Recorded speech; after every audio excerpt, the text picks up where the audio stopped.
Hi గారు, welcome to our channel. ప్రస్తుతం మనతో పాటు దాము బాలాజీ గారు సీనియర్ జర్నలిస్ట్ ఉన్నారు. వాటితో ఒకసారి మాట్లాడదాం. సో నమస్కారం సార్. నమస్తే.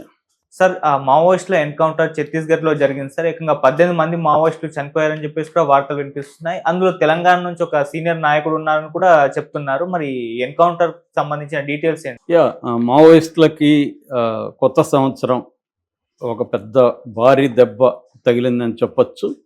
సో లాస్ట్ ఇయర్ 2024లో బస్తర్ ఏరియాలో 217 మంది చనిపోయారు. 121 ఎన్కౌంటర్లు జరిగాయి. 121 ఎన్కౌంటర్లో 217 మంది మావోయిస్టులు లాస్ట్ ఇయర్ చనిపోయారు.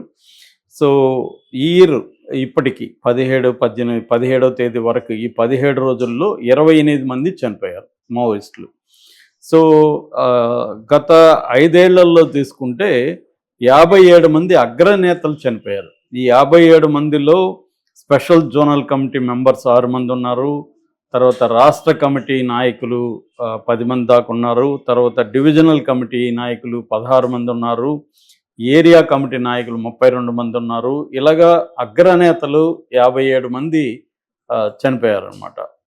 సో 5 ఏళ్లలో అంటే ఎప్పుడైనా కూడా మనకు అర్థం కావాల్సిందే ఉంటే ఒక స్థాయి నాయకుడు రాష్ట్ర స్థాయి లేకపోతే డివిజన్ స్థాయి లేకపోతే సెంట్రల్ స్థాయి నాయకుడిగా ఎదగాలంటే కనీసం 20-30 ఏళ్ళు పడుతుంది ఒక నాయకుడు తయారు కావడానికి. అలాంటి నాయకుడిని 57 మందిని కోల్పోవడం అంటే మళ్ళీ 57 మంది ఆ స్థాయికి రావడానికి ఇంకొక 10-15 ఇయర్స్ మినిమం పడుతుంది. సో అందుకనే సెంట్రల్ గవర్నమెంట్ ఏం చేస్తుందంటే టార్గెట్ పై స్థాయి నాయకులనే ప్రధానంగా టార్గెట్ చేస్తుంది అనమాట. సో టార్గెట్ చేసి వాళ్ళని దెబ్బతీయడానికి ట్రై చేస్తుంది. ప్రధాన స్ట్రాటజీలో భాగం ఏంటంటే మామూలుగా పాతకాలంలో కూడా సైన్యాధ్యక్షుడిని టార్గెట్ చేయడం అనేది ఎప్పటి నుంచో వస్తుంది. ఎందుకంటే సైన్యాధ్యక్షుడు లేని సైన్యం అనేది కకావికలం అయిపోతుంది, నాయకుడు లేకపోతే గైడ్ చేయలేను.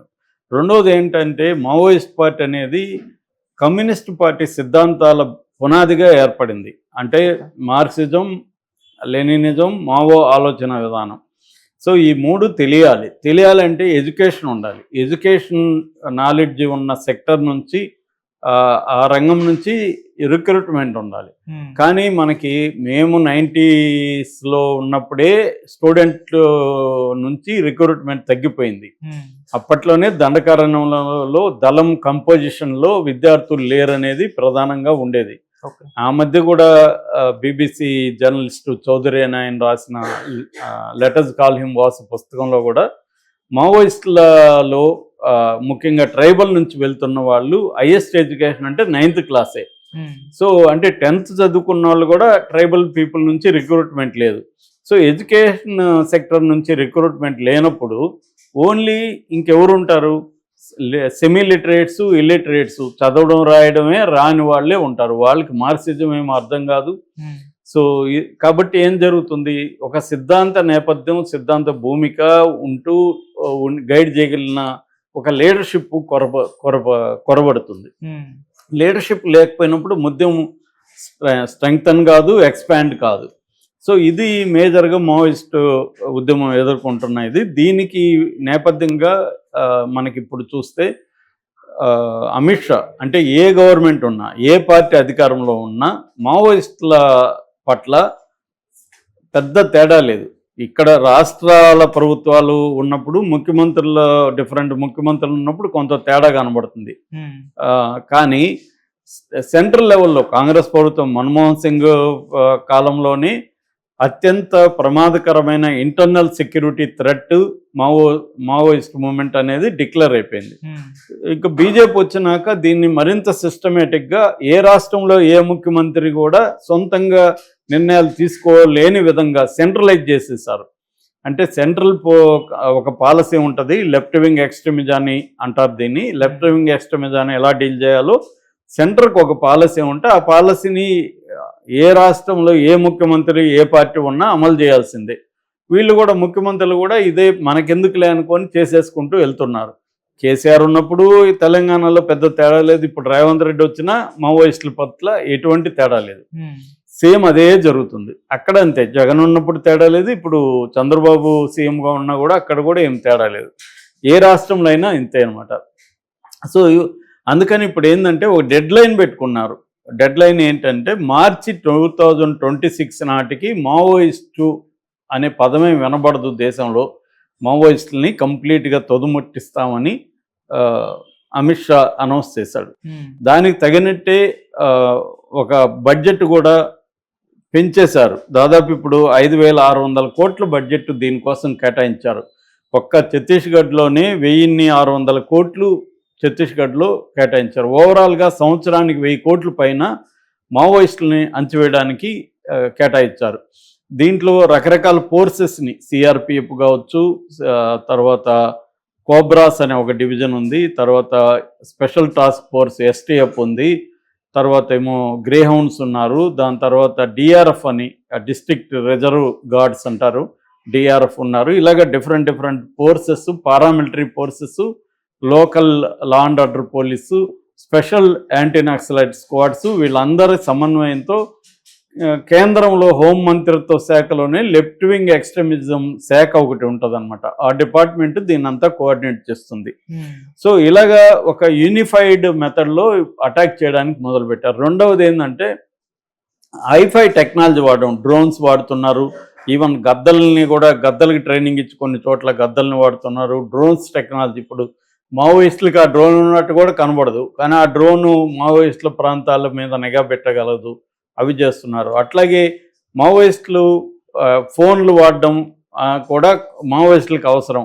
ఎందుకంటే వాళ్ళ కాంటాక్ట్స్ కావాలన్నా ఇంకోటి కావాలన్నా ఫోన్స్, ఈ టెక్నాలజీ వాళ్ళు వాడాలి. అంటే ఇంటర్నెట్ వాడాలి. ఇంటర్నెట్ వాడినా కూడా దాని మీద నిఘా పెట్టడం అనేది ఇవాళ ఇజ్రాయెల్ నుంచి హై టెక్నాలజీ కొనుక్కొచ్చుకున్నారు, అక్కడి నుంచి నిఘా పెడుతున్నారు. దాని ద్వారా కూడా చాలా మందిని పట్టుకోవడం సులభం అవుతుంది అన్నమాట. ఇలాగ మల్టీఫోల్డ్ అప్రోచ్తో సెంట్రల్ గవర్నమెంట్ మావోయిస్ట్ మూవ్మెంట్ని కమ్ముకుంటుంది. అయితే ఇది వచ్చే ఎక్స్టర్నల్ ఫ్యాక్టర్స్.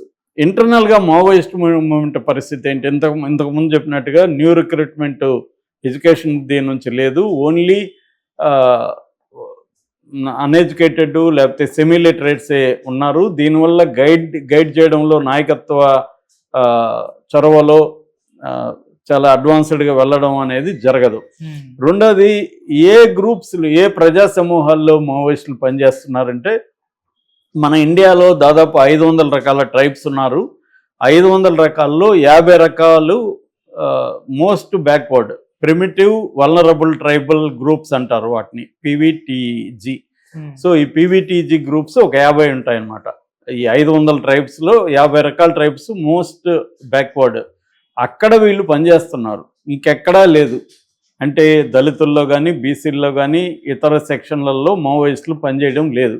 ఎందుకంటే వాళ్ళకి ఆదరణ ఇక్కడ లేదు. వీళ్ళందరూ కూడా ఈ రిఫార్మ్స్ ఇవన్నీ డెవలప్ అయినాక, ప్రైవేట్ ఇండస్ట్రీస్ ఇవన్నీ వచ్చినాక ఏదో ఒక రకమైన జాబ్స్ అయితే వస్తున్నాయి.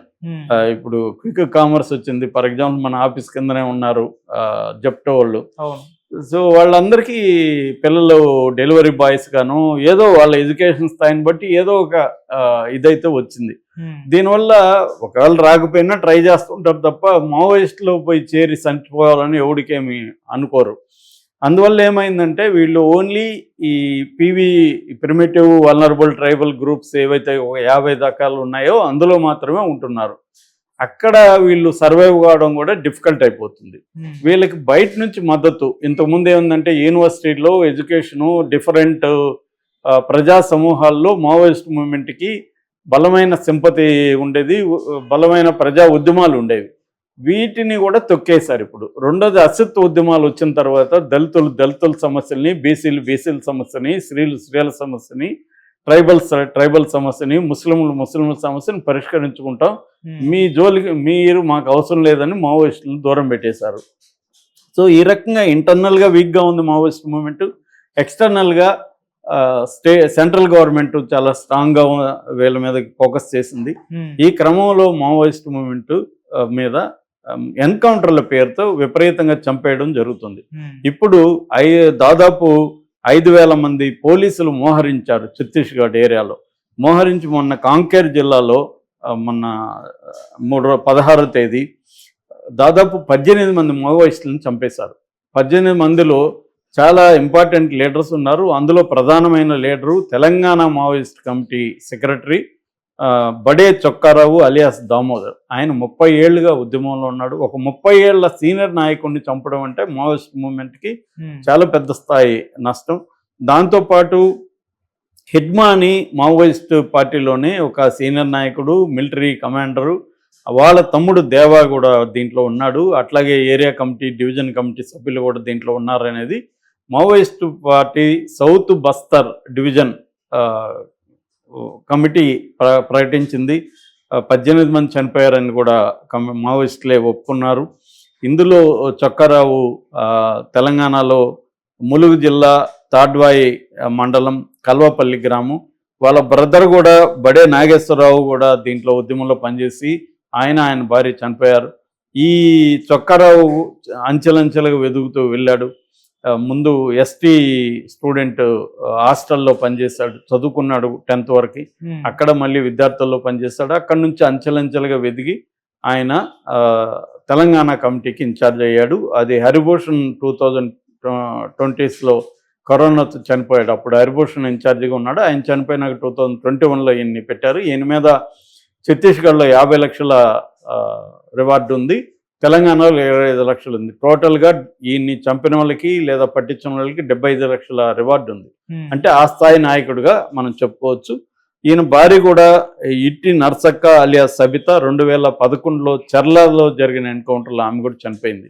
ఒక పక్క ఎన్కౌంటర్లో వీళ్ళు చనిపోతుంటే ఇంకొక పక్క పెద్ద స్థాయిలో సరెండర్ కూడా అయిపోతున్నాడు. రీసెంట్గానే మహారాష్ట్రలో దేవేంద్ర ఫడ్నవీస్ దగ్గర 11 మంది మావోయిస్టులు సరెండర్ అయ్యారు. అందులో ఒక సీనియర్ లీడర్ కూడా ఉంది. ఆమె పేరు తారక్క, ఆమె విమల చంద్ర శ్రీరం అంటారు. మల్లోజులు వేణుగోపాలరావు అని ఒక సీనియర్ నాయకుడి భార్య ఆమె కూడా సరెండర్ అయింది. ఆమె కూడా కొన్ని దశాబ్దాల పాటు విప్లవంలో పనిచేసిన సీనియర్ లీడర్ అనమాట.